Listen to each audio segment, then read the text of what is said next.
दोस्तों, मैं Naresh RM competition class में आपका फिर से स्वागत करता हूं। जैसा आपको पता है कि हम लोग पढ़ रहे हैं एस.टी. यादव और उसमें हमारे सवाल हो चुके हैं 109 109 सवाल हो चुके हैं। आज हम 110 से स्टार्ट करेंगे और उम्मीद है आपको वीडियो अच्छी लग रही है, सवाल समझ में आ रहे हैं। मैं अपनी तरफ से पूरी कोशिश कर रहा हूँ आपको समझाने की और उम्मीद है कि आप अच्छे तरीके से पढ़ रहे होंगे। ठीक है, तो चलिए टाइम वेस्ट ना करते हुए सवाल स्टार्ट करते हैं। हमारा आज का सवाल है पहला, मतलब 110वां कि लिखा हुआ है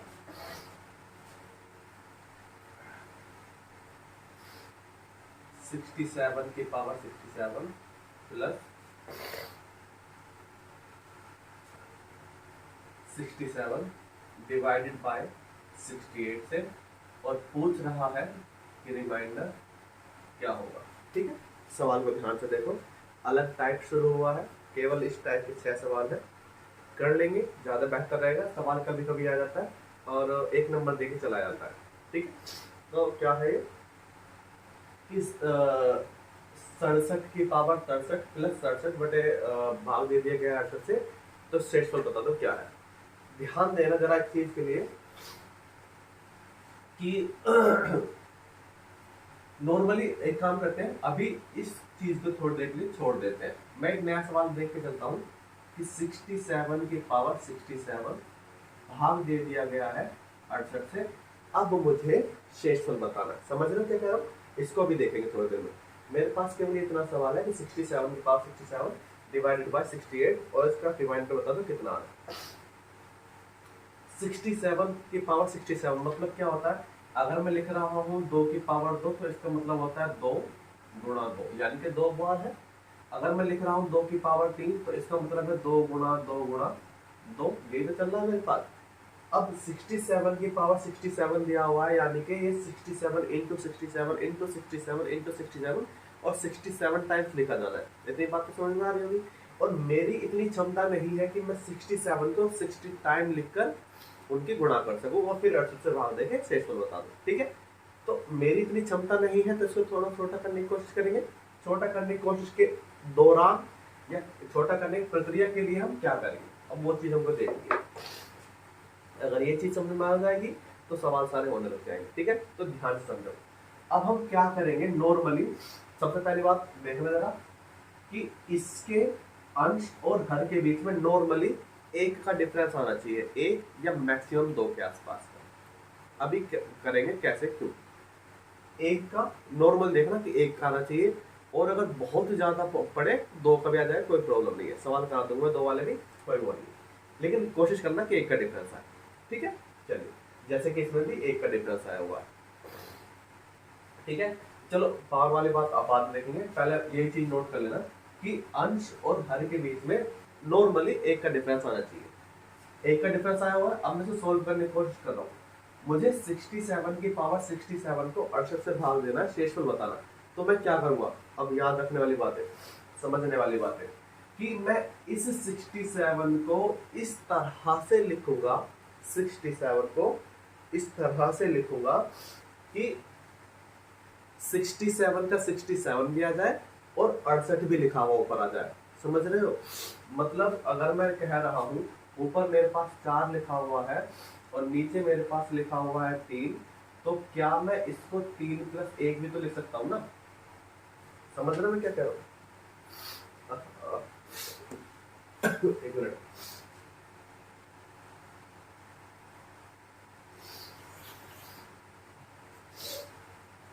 समझ रहे हो मैं क्या कह रहा हूँ कि भाई ये 4 लिखा हुआ है, ये 3 लिखा हुआ है, मुझे इसको इस तरह से तोड़ना है कि ये 4 का 4 भी रह जाए और ये 3 की फॉर्म में भी आ जाए। समझ में आ गई कहानी? या चलिए ऊपर 4 है, नीचे आ गया मेरे पास 5। ठीक है, तो अब मैं क्या लिख सकता हूँ, मैंने चलो इसको ऐसे लिख दिया।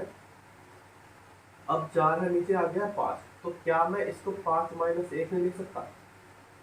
बात तो अभी भी वही है कि 4 का 4 ही है अभी भी, लेकिन हर की फॉर्म में आ गया मेरे पास अभी। समझ में आ रही कहानी?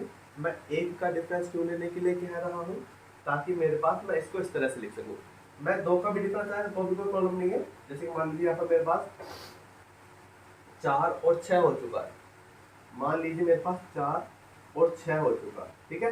तो मैं यहाँ पर 6 माइनस 2 लिख सकता हूँ बटे 6 लिख सकता हूँ। समझ रहे हो ना मैं क्या कहना चाह रहा हूँ, कि मुझे अंश को इस तरह से तोड़ना है, अंश को इस तरह से तोड़ना है कि अंश का मान भी मेरे पास वही रहे और जो हर चल रहा है उस फॉर्म में आ जाए। केवल ये बात याद रखने वाली है। उम्मीद है पता चल गया होगा। अब इसको मैं लिख सकता हूं 68 माइनस 1, 67 को मैं लिख सकता हूं अभी भी 68 माइनस 1 67 ही है बटे 68 और ये आगे मेरे पास 67। समझ में आ रही कहानी। अब ये 68 इसके लिए भी है, ये 68 इसके लिए भी है। समझ रहे हो। फिर से एक बात नोट करने वाली कि अगर मैं लिख रहा हूं कि a प्लस बी बटे सी, तो इसका मतलब है कि ये a बटे सी इसके भी नीचे है और c इसके भी नीचे है। अगर प्लस या माइनस में चीजें होती हैं तो प्लस और माइनस जो होती है चीजों को अलग अलग कर देती है।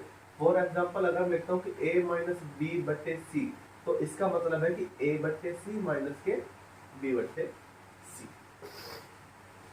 प्लस माइनस चीजों को अलग अलग कर देती है। लेकिन वही अगर गुणा की बात आए कि a इंटू बी बाई सी, तो इसका मतलब केवल यही है कि ये दोनों संख्याएं एक ही है। मैंने क्या बताया, प्लस और माइनस चीजों को अलग अलग कर देते हैं, यानी कि इस प्लस ने इस a को अलग कर दिया, इस b को अलग कर दिया। नीचे एक c है तो ये दोनों के पास जाएगा। गुणा चीजों को एक साथ बांध के रखता है, यानी कि a इंटू बी एक ही संख्या है तो ये मेरे पास एक के ही नीचे आएगा। अब इसको चाहे a बटे सी लिख लो इंटू बी करके, या a इंटू बी बटे सी करके लिख लो। समझ में आ रही कहानी। प्लस माइनस चीजों को अलग अलग कर देते हैं, गुणा चीजों को बांध के रखता है। चलिए तो मैं क्या बता रहा था कि अब ये जो 68 है, ये 68 अब इसके लिए भी है, ये 68 अब इसके लिए भी है, ठीक है। चलिए तो जब मैं इस 68 को इस 68 से भाग दूंगा तो शेषफल क्या देगा, 0 बन जाएगा। समझ में आ रही कहानी। जब मैंने इस 68 को इस 68 से भाग दिया, शेषफल 0 बना, तो इसकी तो कहानी खत्म हो गई मेरे पास, शेषफल 0। अब बचा मेरे पास ये वाला -1, यानी कि -1 की पावर 67। भाई अगर 0 की पावर 67 बन जाएगी मेरे पास तो 0 आ जाना। समझ रहे हो ना कि भाई मैंने 68 को 68 से भाग दिया, शेषफल बचा 0। उस 0 की पावर भी 67 थी तो 0 की पावर चाहे कितने में 0 हो जाना है, कोई प्रॉब्लम नहीं है मेरे पास। अब बचा मेरे पास -1 की पावर 67, नीचे मेरे पास चल रहा है 68। ये 68 इसके लिए भी था, ये 68 इसके लिए भी था। इसके लिए हम यूज कर चुके, शेषफल 0 बना चुके, 0 की पावर 67, 0 का 0 आ चुका। अब इसके लिए यूज कर रहे हैं। अब अगर माइनस में है मेरे पास, फिर से याद रखने वाली एक चीज, अगर मेरे पास जो मूल संख्या है, बेस संख्या है माइनस में, ठीक है, तो अगर मेरे पास जो पावर है अगर वो सम संख्या के रूप में रहेगी, मतलब अगर मेरे पास माइनस का a है और ये 2 हो चाहे 4 हो चाहे 6 हो, सम संख्या के रूप में रहे, तो ये जो भी रहेगा प्लस के रूप में आ जाएगा। इतनी बात समझ में आ गई। वही अगर मेरे पास ये माइनस में है और फिर जो पावर है 1 3 5 और ये मेरे पास विषम संख्या के रूप में चली गई है, तो फिर मेरे पास माइनस ही बन के आएगा। समझ में आ रही कहानी। एक छोटी सी लाइन में अगर मैं कहूं कि अगर पावर सम है, अगर पावर सम है तो बेस में चाहे किसी भी रूप में हो संख्या, वो सम रूप में ही आएगी। बेस में अगर मेरे पास माइनस वाली है चाहे प्लस वाली है, लेकिन अगर पावर मेरे पास सम संख्या बन के चल रही है, अगर पावर मेरे पास सम संख्या बन के चल रही है, तो बेस वाली संख्या हमेशा सम ही बन के चलेगी। ये लिख लो, याद कर लो अच्छे तरीके से। समझ में आ गई कहानी। लेकिन अगर बेस में मेरी संख्या माइनस में चल रही है या प्लस में चल रही है और पावर मेरे पास विषम में आ गई है, समझ रहे हो, अगर सम पावर है मेरे पास तो संख्या सम ही बनेगी मेरे पास। लेकिन अगर पावर विषम है, फिर से अगर पावर विषम है तो जो निशान संख्या ने लिया हुआ है उसी निशान को लेके वो आगे बढ़ जाएगी। सही है, यानी कि अगर ये माइनस है तो माइनस लेके आगे बढ़ जाएगी, और अगर ये प्लस के रूप में होती तो ये प्लस के रूप में ही आगे बढ़ जाती।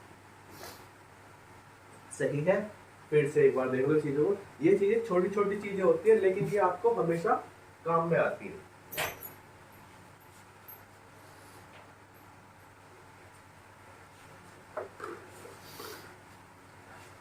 क्या कहा मैंने कि अगर पावर सम है, अगर पावर सम है तो संख्या हमेशा सम ही बनेगी, चाहे निशान कैसा भी हो, सम हो चाहे विषम हो, चाहे संख्या नेगेटिव में हो चाहे पॉजिटिव में हो। अगर पावर सम बन गई है तो संख्या में सम बनेगी। लेकिन अगर पावर विषम बनी हुई है तो संख्या अगर माइनस में है तो माइनस के रूप में आगे बढ़ेगी, प्लस है तो प्लस के रूप में आगे बढ़ेगी। इतनी बात समझ में आ गई है। चलिए, तो यहाँ पर मैंने क्या बताया, संख्या माइनस में है और ऊपर मेरे पास विषम के रूप में घात आ गई है। मैंने भी क्या बताया, अगर घात विषम है तो संख्या जिस रूप में है उसी रूप में आगे बढ़ेगी।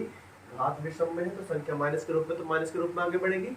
तो माइनस की एक की पावर, अगर एक की पावर चाहे कितनी भी हो, एक ही होता है, एक का एक ही हो गया, क्योंकि माइनस तो माइनस से लेकर आगे बढ़ जाएगी, बटे 68 हो गया मेरे पास। इतनी बात समझ में आ गई। लेकिन शेषफल कभी भी माइनस में नहीं होता है, इस बात को भी ध्यान रखना। तो जब कभी ऊपर माइनस आ जाता है तो हम क्या करते हैं, नीचे वाली संख्या में से घटा देते हैं और शेषफल बता दिया हमने 67। 5 होता माइनस 5 बता देते, 7 माइनस होता 7 माइनस कर देते, बता देते। लेकिन अगर मेरे पास मान लीजिए 1/68 आया था तो अभी प्लस की संख्या है, शेषफल प्लस में हो सकता है, तो फिर हमारा शेषफल 1 बन जाए। समझ में आ गई कहानी। उम्मीद है आ गई होगी। चलिए अब सवाल की तरफ चलते हैं। अब सारे सवाल कर चलते हैं ना। तो इस 67 को 67 की मैंने लिख दिया है 68 माइनस 1 67 प्लस 67 डिवाइड बाय 68। ठीक है, अब ये 68 इसके लिए भी है, 68 इसके लिए भी है, 68 इसके लिए भी। मैंने ये भी क्या बताया, प्लस माइनस चीजों को अलग अलग कर देते हैं। तो 60 इस 68 से मैंने इसको भाग दिया, शेषफल आया 0। 0 की पावर 67 है, 0 का 0 ही रह गया, बात खत्म होगी मेरे पास। अब बचा मेरे पास -1 की power 67 plus 67 divided by 68। Power विषम है तो जिस रूप में संख्या है उसी रूप में आगे बढ़ जाएगी, तो माइनस का -1 ही हो जाना है। इधर मेरे पास हो गया है 67 डिवाइडेड बाय 68। 67 में से 1 चला गया 66 प्लस का, क्योंकि बड़ी संख्या प्लस है, बटे 68। चूंकि अंश मेरे पास, ऊपर वाली संख्या को अंश बोलते हैं, नीचे वाली संख्या को अंश बोलते हैं। क्योंकि अंश मेरे पास 66 है, प्लस के रूप में आया है, तो यही मेरे पास शेषफल बन जाएगा। उम्मीद है सवाल समझ में आ गया होगा। अगला सवाल देखते हैं। 111 कह रहा है 2 की पावर 16 माइनस 1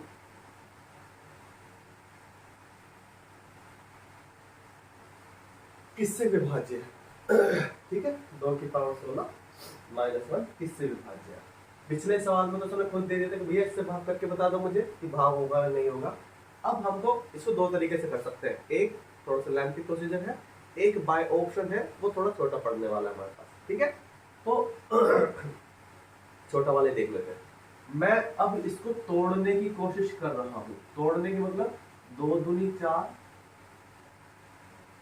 ये हो गया मेरे पास 8 दूनी 16, 2 का 2 ही है मेरे पास, -1। ठीक है, और मैंने भी क्या बताया कि हम जो नीचे जो संख्या होती है नॉर्मली इस ये जो बेस वाली संख्या है इससे एक कम या ज्यादा का लेने की कोशिश करते हैं। इतनी बात समझ आ रही है। बेस वाली संख्या से एक कम या ज्यादा होने की कोशिश करते हैं ताकि सवाल अच्छे तरीके से हो जाए।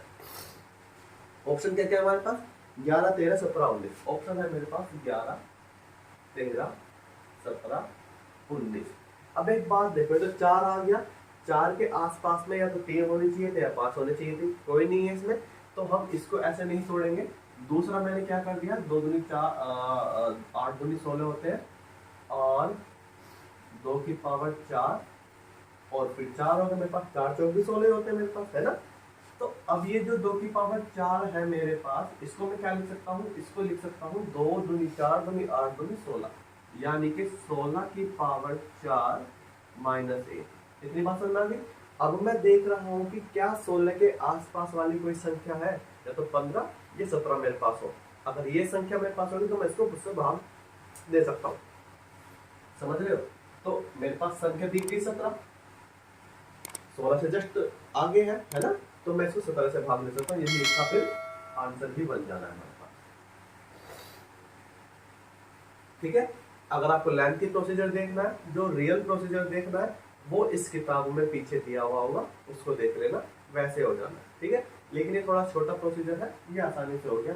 हमने पिछले सवाल में मैंने क्या बताया कि हमारे पास जो बेस संख्या है और जिससे हम भाग दे रहे हैं, दो संख्या होती है, एक ऊपर वाली संख्या अंश वाली संख्या, अंश में एक बेस संख्या होती है, उसके ऊपर पावर होती है, और नीचे हमारे पास हर होता है जिससे हम भाग दे रहे होते हैं उसको। तो हम अंश में जो बेस संख्या है, ठीक है, पावर को छोड़ देते हैं, अंश वाली संख्या और हर वाली संख्या को।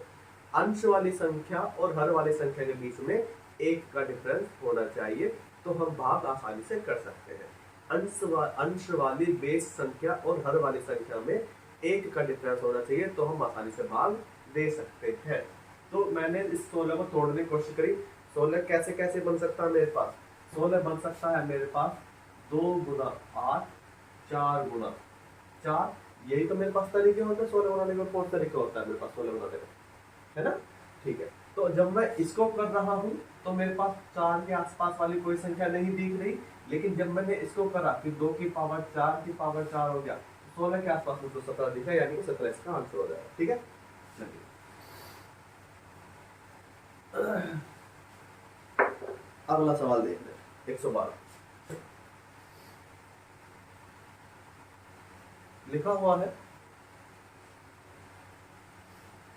7 की पावर 12 माइनस 4 की पावर 12। अब ये किससे कटेगा, ठीक है, अगले वाले सवाल से थोड़ा सा एडवांस करके यहाँ पर हमको दे दिया। अब इसको थोड़ा सा हमको लेके चलना पड़ेगा, सवाल क्या है। अब ये जो 7 की पावर 12 माइनस 4 की पावर 12 लिखा हुआ है, क्या मैं इसको 7 की पावर 2 सॉरी 7 की पावर 6 गुणा 2 और 4 की पावर 6 गुणा 2 लिख सकता हूं, है ना। अब ये जो संख्या है, मैंने चलो मान लिया ये जो मेरे पास संख्या है, अगर ये a है और ये b है, तो संख्या क्या बनी, a square minus B square. ठीक है, फॉर्मूला पता है a square minus B square का, a square minus B square का फॉर्मूला होता है a स्क्वायर माइनस का b square is equal to a minus b a plus b। समझ में आ रही कहानी। a square minus B square form होता है a minus b a plus b।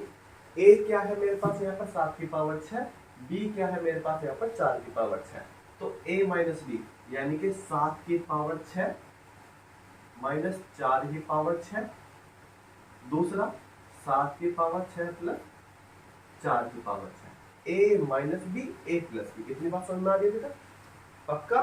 चलिए आगे बढ़ाते हैं। मैंने इसको फिर से तोड़ दिया है कि 7 की पावर 3 माइनस 4 की पावर 3, अभी भी 3 दूनी 6 है मेरे पास, ये 3 दूनी 6 है ना। इधर मैंने इसको ऐसे कैसे लिख दिया, 7 की पावर 6 प्लस 4 की पावर 6। इसको क्यों ऐसे कैसे लिख रहा हूँ, क्योंकि ये कोई फॉर्मूला नहीं बनता, इसका हमारा फॉर्मूला बन सकता है, इसलिए तोड़ रहे इसको। अब फिर से ये मेरे पास, अगर मैं इसको a मान लूं, 7 की पावर 3 को अगर मैं a मान लूं और 4 की पावर 3 को अगर मैं b मान लूं, तो फिर से a square minus b square, a square minus b square, a minus b plus b। a क्या आपकी बात 7 की पावर 3, यानी कि 7 की पावर 3 माइनस 4 की पावर 3 और 7 की पावर 3 प्लस 4 की पावर 3। इधर मेरे पास है 7 की पावर 6 प्लस 4 की पावर 6। इतनी बात समझ में आ रही है। फिर से एक बार सवाल को देख लो, लिखा हुआ है 7 की 12 माइनस 4 की 12 किससे विभाजित हो सकता है। अगर कोई एक सिंगल संख्या होती तो जैसे पिछला सवाल करा था उस तरीके से कर सकते हैं, लेकिन यहाँ पर डबल संख्या दे दी है तो इसको करने के लिए हमको दूसरे तरीके से चलना पड़ेगा। ठीक है, एक ही, जरूरी नहीं है कि एक ही तरीके सारे सवाल हो जाएंगे। अगर एक तरीके से सारे सवाल हो जाएंगे तो वो फिर एक ही सवाल दे देगा एक चैप्टर में, क्यों इतने सारे सवाल देगा। सवालों को ज्यादा देने का इसका मतलब ही ये होता है कि देखने में बेशक एक जैसे सवाल हो, लेकिन उनको करने का तरीका थोड़ा अलग अलग होता है। यही रीजन होता है कि किसी हर चैप्टर में 100, 150, 50, 70, 80 इस तरह सवाल होते हैं। ठीक है, अगर उसको अगर हर बार यही देना कि 2 दूनी 4 होते हैं, तो फिर वो इसी की हर बार ऐसे ही अगर देना है तो क्यों फिर इसको 10 बार लिखेगा, 10 बार पूछेगा, 50 बार पूछेगा, जब तुमको पता है कि 2 दूनी 4 ही करना है, 2 दूनी 4 ही करना है, 2 दूनी 4 ही करना है ना। लेकिन देखने में बेशक एक जैसे हो, लेकिन उनको करने का कहीं ना कहीं तरीका वो चेंज करेगा, तभी वो सवालों को दे रहा है। समझने की कोशिश करो, सीखो। तो मैंने क्या करा है, 12 लिखा हुआ है, 12 को मैंने तोड़ दिया है 6 दूनी 12 के रूप में। 2 को मैंने बाहर रखा है। 2 को बाहर रखने का मेरा मतलब ये है कि मेरे एक फॉर्मूला ध्यान आ रहा है, a square minus B square. अब कहोगे कि भाई ये तो आपको तो पता है इसलिए ध्यान आ रहा है। मुझे पता है क्योंकि मैंने सवालों किया हुआ है। आप भी सवालों करेंगे, आप अच्छे तरीके से करेंगे तो आपको पता चलने लग जाए क्या होना सवाल में, क्या नहीं होना। ठीक है, तो मैंने 7 की पावर 6 की पावर 2, 4 की पावर 6 की पावर 2, 6 दूनी 12, 6 दूनी 12, यानी कि मेरे पास पावर 12 के 12 है। अब मैंने 7 की पावर 6 को अगर मैं a मान लेता हूँ, 4 की पावर 6 को अगर मैं b मान लेता हूँ, तो फॉर्मूला बन गया a का स्क्वायर माइनस का b का स्क्वायर, और a का स्क्वायर माइनस b का फॉर्म होता है a minus b, b minus b। चूंकि a मैंने 7 की पावर 6 माना हुआ, b मैंने 4 की पावर 6 माना हुआ है, तो a minus b, a plus b। अब ये तो हमारे पास चलो फिक्स हो गया, लेकिन जब मैंने इसको देखा तो मैंने देख रहा है कि 6 जो है ये भी 2 या 6 के रूप में टूट सकता है। मेरे पास ये 2 छिक्का के बारे में टूट सकता था, ये 2 या 6 के रूप में टूट सकता है। जैसे ही मुझे पता चला कि 2 3 6 के रूप में टूट सकता है, मुझे फिर से फॉर्मूला ध्यान आया तो यहाँ पर भी a square minus b square लगा सकते हैं। तो 7 की पावर 3, 3 दूनी 6, 4 की पावर 3 का स्क्वायर मेरे पास हो गया। ठीक है, 3 दूनी 6, 3 दूनी 6 ही चल रहा है। अब मेरे पास 7 की पावर 3 अगर मैं a मान लेता हूँ, 4 की पावर 3 अगर मैं b मान लेता हूँ, तो a का स्क्वायर माइनस b का स्क्वायर हो गया, और a का स्क्वायर b स्क्वायर होता है a minus b, a plus b। ठीक है, तो 7 की पावर 3 मेरे पास a है, 4 की पावर 3 मेरे पास b है, तो a minus b, a plus b, इधर मैंने ऐसे का छोड़ दिया। इतनी बात समझ में आ रही है। चलिए, अब 7 की पावर 3 मेरे पास होती है 343, 4 की पावर 3 होती है 64, इधर 343 प्लस 64, और 7 की पावर 6 प्लस 4 की पावर 6। इतनी बात समझ में आ रही है।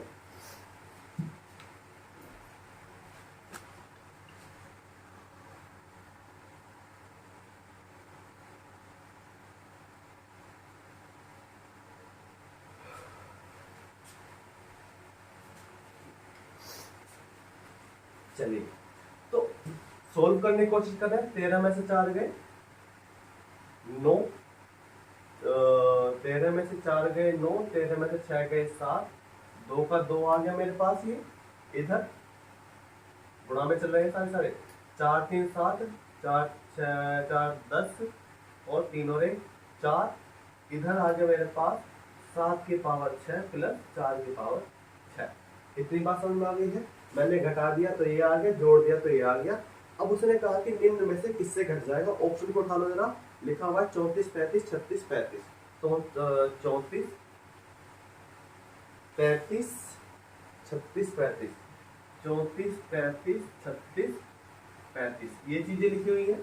ठीक है, अब एक चीज देखो, 34 लिखा हुआ है, 34 यानी कि 17 दूनी 34, यानी कि इनमें से संख्या जो है 17 से भी कटनी चाहिए, 2 से भी कटनी चाहिए। अब एक चीज और ध्यान दो जरा, अगर संख्या लिखी हुई है कि 25 गुना 49 गुना कोई भी संख्या, मतलब 32 मान लीजिए, 25 संख्या 32, ठीक है, कुछ तरह से लिखा हुआ। अब मैं कह रहा हूं कि इनसे मुझे 28 से काट के देखना है कि 28 से कटेगा कि नहीं कटेगा। समझ में आ रही कहानी कि 25 49 32 से मैं देख रहा हूँ कि 28 से कटेगा नहीं कटेगा। तो 28 को मैंने क्या किया है, 28 को मैंने कर दिया है 7 गुना 4 से। ठीक है, 7 से 7 49, 4 से 8 32, यानी कि 28 से ये संख्या कट जाएगी मेरे पास। इतनी बात समझ में आ रही है ना? चलिए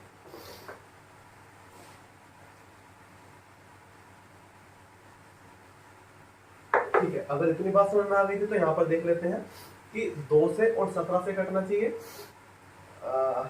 2 से और 17 से मुझे कोई नहीं दिख रहा यहाँ पर कटता हुआ। ठीक है, 2 से 17 से मुझे कोई नहीं दिख रहा। 33 की तरफ चलते हैं। 33 को मैंने कर दिया है, अगर मैंने कर दिया है 33 को 11 गुना 3। ठीक है, तो कोई संख्या, अगर इनमें से कोई संख्या 3 और 11 से कट गई तो यानी कि वो संख्या 33 से कट जाएगी। 3 के लिए देखते हैं, 9 और 7 16 और 2 18, 3 से कटने के लिए तैयार है। यानी कि अगर मैं इसके नीचे 33 लिखता हूँ, 3 गुना 11 तो 3 से ही कट जाएगी। समझ में आ रही है? 3 का नियम क्या होता है? अंकों का योग 3 से कटना चाहिए। 9 7 16 और 2 18, अंकों का योग 3 से कट गया, यानी कि ये संख्या 3 से कट जाएगी। 3 से कट गई, लेकिन 11 से भी कटनी चाहिए मेरे पास। 11 से ये नहीं कटे, लेकिन इसको देखते हैं। 11 13 33, 11 17 77, ये 11 से कट गए मेरे पास। यानी कि ये जो सारी की सारी संख्या है ये मेरे पास 33 से कट जाएगी। तो इसका आंसर मेरे पास 33 आ जाएगा। ठीक है, सही है। देख लो एक बार सवाल को अच्छे तरीके से।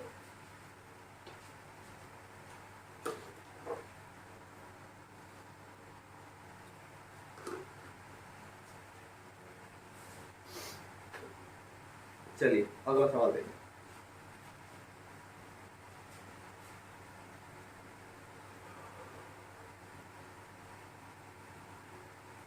अगर कोई सवाल समझ में नहीं आता है तो वीडियो को एक बार दोबारा देख लीजिए। अगर फिर भी समझ में नहीं आता है तो मुझको कमेंट में बता दीजिए, मैं आपको उसको फिर से दूसरे तरीके से बताने की कोशिश करूंगा। ठीक है, अगला सवाल देख रहे हैं। 113 कह रहा है 2 की घात 31 को 5 से विभाजित कीजिए।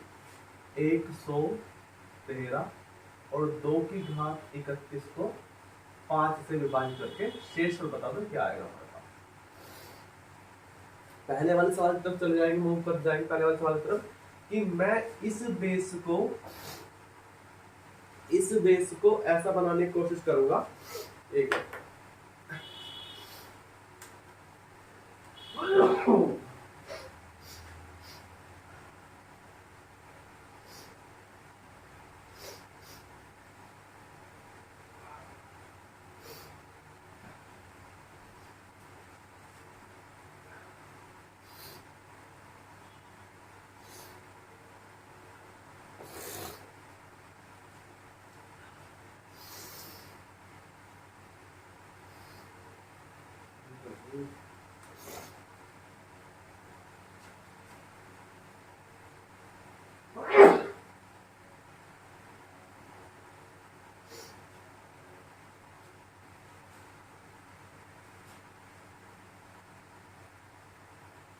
चलिए देखते हैं। तो 5 है तो या तो 4 हो जाए ऊपर या 6 हो जाए। मैंने बता चुका हूँ कि बेस वाली संख्या को अर्ध वाली संख्या के आसपास बनाने की कोशिश करेंगे। तो बेस वाली संख्या अगर मैं सॉरी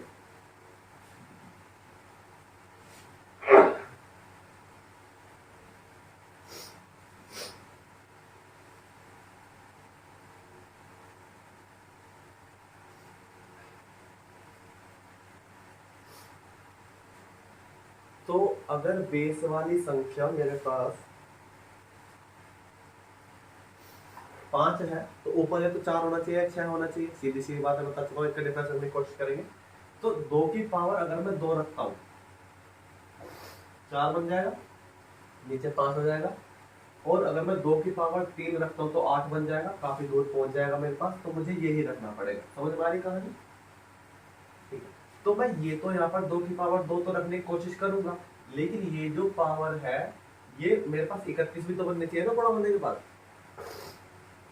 समझ रहे हो ना भाई? ये थोड़ी मैं अपनी मर्जी कुछ भी कर दूंगा, मुझे पावर तो 31 की 38 बनानी पड़ेगी, है ना? मैंने 4 बनाने की कोशिश करी। 4 का मतलब होता है 2 की पावर 2, लेकिन पावर तो मेरे पास 31 ही होनी चाहिए। 31 तो अब किसी की भी गुणा करूँ 31 तो नहीं बनेगा मेरे पास। तो मैंने क्या करा है कि इस 2 की पावर 31 को मैंने कर दिया है 2 की पावर 30 गुना 2। इतनी बात समझ में आ गई मेरे पास? अभी भी मेरे पास 2 की पावर 31 ही है। तुमको बता चुका हूँ कि a की पावर n इंटू a की पावर n तो जुड़ जाता है मेरे पास a की पावर m प्लस n हो जाता है। यदि बेस बराबर है, गुणा में चल रही है संख्याएं, तो पावर हमारे पास जुड़ जाती हैं। यदि बेस बराबर है और भाग के रूप में चल रही है संख्याएं तो हमारे पास पावर घट जाती है। बता चुका हूं, अगर नहीं पता है तो पिछली वीडियो जाके देख लीजिए, उसमें पता चल जाए। ठीक है, बेस बराबर है, गुणा में चले, घाते जुड़ के 31 ही बन जाने मेरे पास। इतनी बात समझ में आ गई है।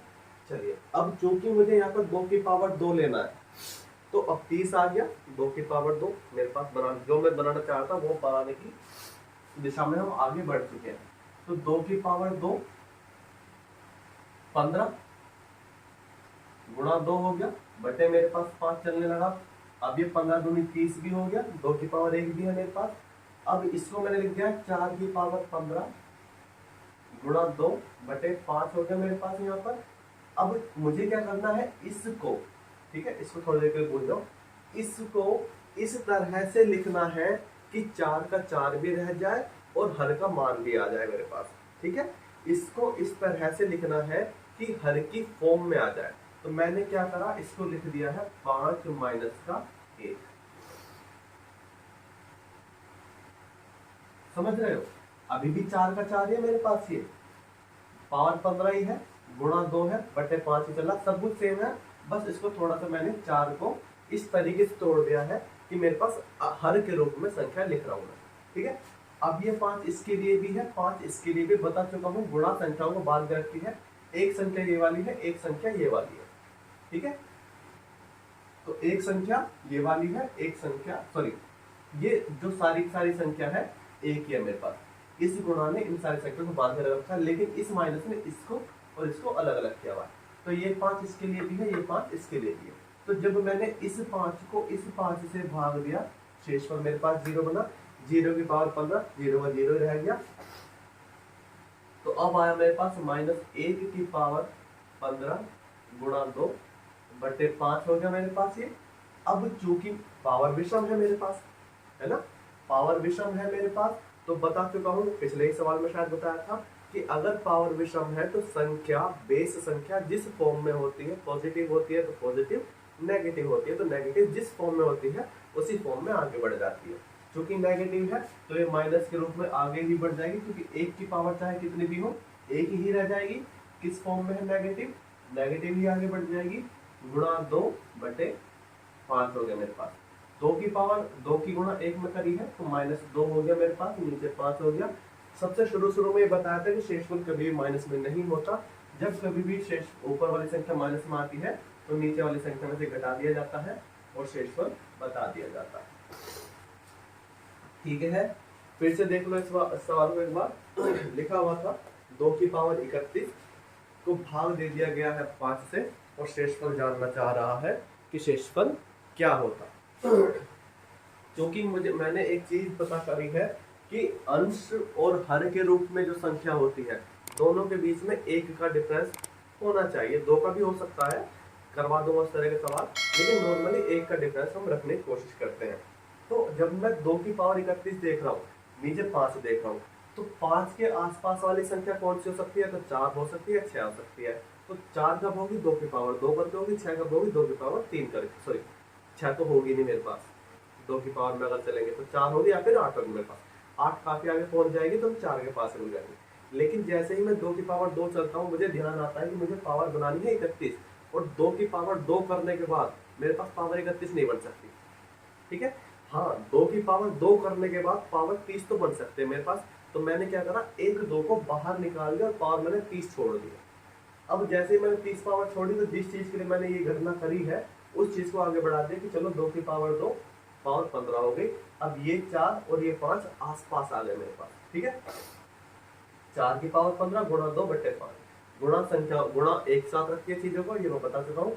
तो अब ये जो 4 आया है, नीचे 5 मेरे पास, इस 4 को इस तरह से लिखूंगा, इस 4 को इस तरह से तोड़ूंगा कि इसके मान में कोई फर्क भी ना पड़े और जिससे हम भाग दे रहे हैं उस फॉर्म में ये संख्या लिखने लग जाए। ठीक है, तो 4 को मैंने लिख दिया 5 - 1 की पावर 15 गुणा 2। ये गुणा यानी कि ये वाली संख्या और ये वाली संख्या एक ही संख्या है, क्योंकि गुणा ने इन दोनों को बांध के रखा हुआ है। यानी कि 5 इसके नीचे, या तो इसके नीचे आएगी केवल या फिर इसके नीचे आएगी। ठीक है ना, समझ रहे हो ना मैं बता चुका हूँ वाली चीजें। तो 5 को मैं, ये वाला 5 इसके नीचे भी है, ये वाला 5 इसके नीचे भी है, मैंने इसके नीचे लेके चलो, तो इस 5 को इस 5 से भाग दिया है, शेषफल 0 आ गया। 0 की पावर 15, 0 ही रह जाना है, तो बात खत्म होगी। फिर बचा -1 की पावर 15 गुणा 2/5 चल रहा है। बता चुका हूं कि अगर पावर विषम है तो संख्या जिस रूप में होती है उसी रूप में आगे बढ़ती है। माइनस के रूप में तो माइनस के रूप में आगे बढ़ेगी, प्लस के रूप में तो प्लस के रूप में आगे बढ़ेगी, यदि पावर विषम है। यदि पावर सम है तो संख्या चाहे किसी भी रूप में हो वो हमेशा सम के रूप में आगे बढ़ जाएगी। ठीक है, तो 1 की पावर 15 एक ही होता है क्योंकि माइनस के रूप में चल रही है, तो माइनस बन के चलेगी, गुणा 2 चलने लगा, 2 एकम 2, माइनस को 2 आगे, नीचे 5 आगे। बता चुका हूँ कि यदि अंश मेरे पास विषम -2 के रूप में आया है तो ये जो ऊपर वाली संख्या होती है मेरे पास शेषफल के रूप में होती है, लेकिन शेषफल कभी भी माइनस में नहीं होता है, तो नीचे वाली संख्या में से घटा देते हैं अगर वो माइनस के रूप में आया हुआ है तो।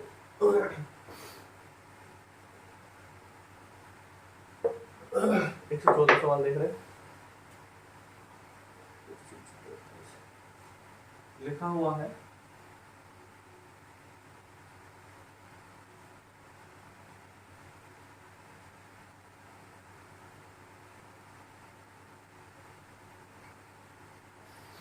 ठीक है।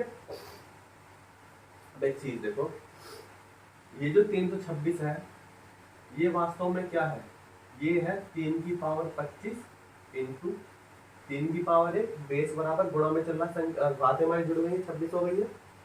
ये क्या है हमारे पास कि 3 की पावर 25 गुणा 3 की पावर 2 है ना, और ये क्या है हमारे पास कि 3 की पावर 25 गुणा 3 की पावर 3। समझ रहे हैं ना क्या बताना चाह रहा हूँ। बेस बराबर है, पावर जुड़ गई होंगी तो 28 बन गया, बेस बराबर पावर जुड़ गई होगी तो 27 बन गया, वगैरह वगैरह। और ये तो 3 की पावर 25 है मेरे पास। प्लस ने संख्याओं को अलग अलग किया हुआ है, यानी कि एक संख्या ये है, एक संख्या ये है, एक संख्या ये है, एक संख्या ये है। अब यहाँ इसमें भी 3 की पावर 25 है, इसमें भी 3 की पावर 25 है, इसमें भी 3 की पावर 25 है, 3 की पावर 25 है। 3 की पावर 25 को मैंने बाहर निकाल दिया ऐसे, है ना। तो जैसे ही मैंने 3 की पावर 25 को बाहर निकाला तो ये तो सारी की सारी बाहर आ गई, यहाँ पर केवल एक बचा, प्लस ये वाला, ये बाहर निकल चुकी है तो यहाँ पर 3 की पावर 1 बचा, प्लस ये वाला, ये 3 की पावर 25 बाहर आ चुकी है तो 3 की पावर 2 बचा, प्लस ये वाला, ये 3 की पावर 25 बाहर आ चुकी है तो 3 की पावर 3 हो गई। इतनी बात समझ में आ गई है, बहुत बढ़िया। 3 की पावर 25 हो रहा है, 3 के 9 के 27 प्लस 9 36 हो गया, प्लस 3 39 और 1 40।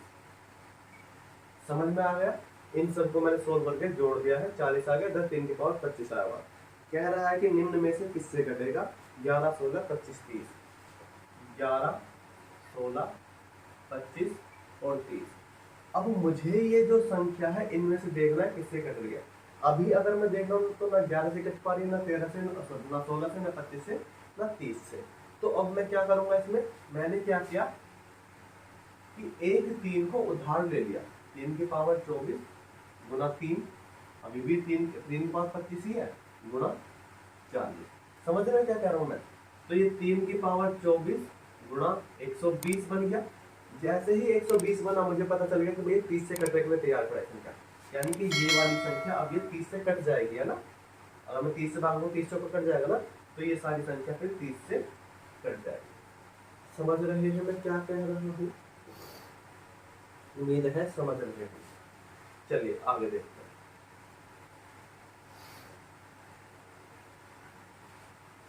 अगला सवाल 115,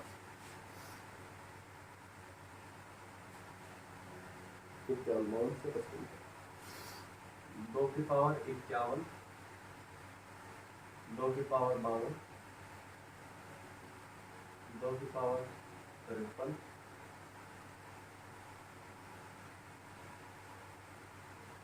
ठीक है। वही वाली कहानी पिछले वाले सवाल की तरह, मैंने 2 की पावर 51 बाहर निकाल लिया है, तो यहाँ पर 1 बचा, यहाँ पर 2 की पावर 1 बचा, यहाँ पर 2 की पावर 2 बचा, यहाँ पर 2 की पावर 3 बचा, यहाँ पर 2 की पावर 4 बचा, ठीक है। ये तो सारा का सारा बाहर आ गया। यहाँ पर ये क्या है मेरे पास, 51 प्लस 1, ये क्या है 51 प्लस 2, ये क्या है 51 प्लस 3, और ये क्या है 51 प्लस 4। ठीक है, और ये 51। तो 51 बाहर निकल के आ गया है, तो ये तो सारा सारा बाहर आ गया। यहाँ पर 1 बचा, यहाँ पर 2 की पावर 1 बचा, यहाँ पर 2 की पावर 2 बचा, यहाँ पर 2 की पावर 3 बचा, यहाँ पर 2 की पावर 4 बचा। फिर से वही कहानी, 2 दूनी 4 दूनी 8 दूनी 16 प्लस 8 प्लस 4 प्लस 2 प्लस 1, इधर मेरे पास 2 की पावर 51 चल ही रहा है। 16 8 24 और 4 28, 2 30 और 1 31, 2 की पावर 51 गुना 31। ऑप्शन देख रहे हैं किससे घटेगा, 23 58 124, 23 58 124 127। फिर से वही कहानी, ये संख्या में मुझे किसी से कटती हुई नहीं दिख रही है, ठीक है। अच्छा एक चीज जोड़ दे तो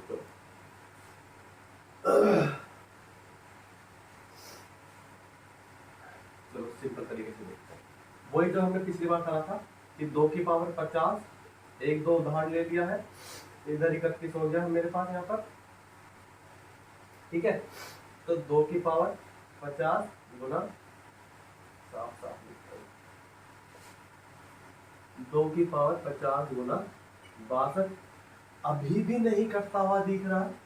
एक और 2 की पावर ले ली है मैंने उधार, 2 गुना 62 हो गया मेरे पास यहाँ पर। तो ये हो गया मेरे पास 2 की पावर 49 गुना 2 दूनी 4 2 6 12, 124 आ गया। जैसे ही 124 है मुझे पता चला कि यहाँ पे 124 से कटने वाली संख्या है, तो यही मेरे पास इसका आंसर बन जाना है, ठीक है। या फिर मैं ये कह रहा था कि आपको ये पास ये संख्या आ गई, अब इस वाली संख्या से काट के देख लो कि इनमें से कौन सी संख्या कट रही है, वही आंसर हो जाता है। पिछले वाले सवाल में हमारे पास क्या था, पिछले वाले सवाल में लिखा हुआ था कि 3 की पावर 25 गुना 30 था मेरे पास, ठीक है। 3 की पावर 25 गुना 30 आया था, और ऑप्शन तो मेरे पास 11 16 25 नहीं, पता नहीं क्या था, ध्यान नहीं आ रहा इस टाइम पे। इतनी बार समझ में आ गई क्या। सेम पिछले साल की तरह है, 51 था, मैंने एक उदाहरण लिया, 31 दूनी 62 हुआ, अभी भी नहीं दिख रहा, मैंने फिर से एक उदाहरण लिया, 62 दूनी 124, मुझे दिख गया, यहाँ पे इससे कट जाना, ठीक है। तो उम्मीद है सवाल समझ में आए होंगे, नहीं समझ में आए तो मुझे कमेंट करके बता देना, मैं इसको दूसरे तरीके से बताने की कोशिश करूँगा, लेकिन उम्मीद है समझ में आ गया, ठीक है। तो अच्छी लगी वीडियो तो लाइक कीजिएगा, शेयर कीजिएगा, सब्सक्राइब कर दीजिएगा, और चलिए इसी के साथ फिर मिलेंगे अगली वीडियो में। धन्यवाद, थैंक यू।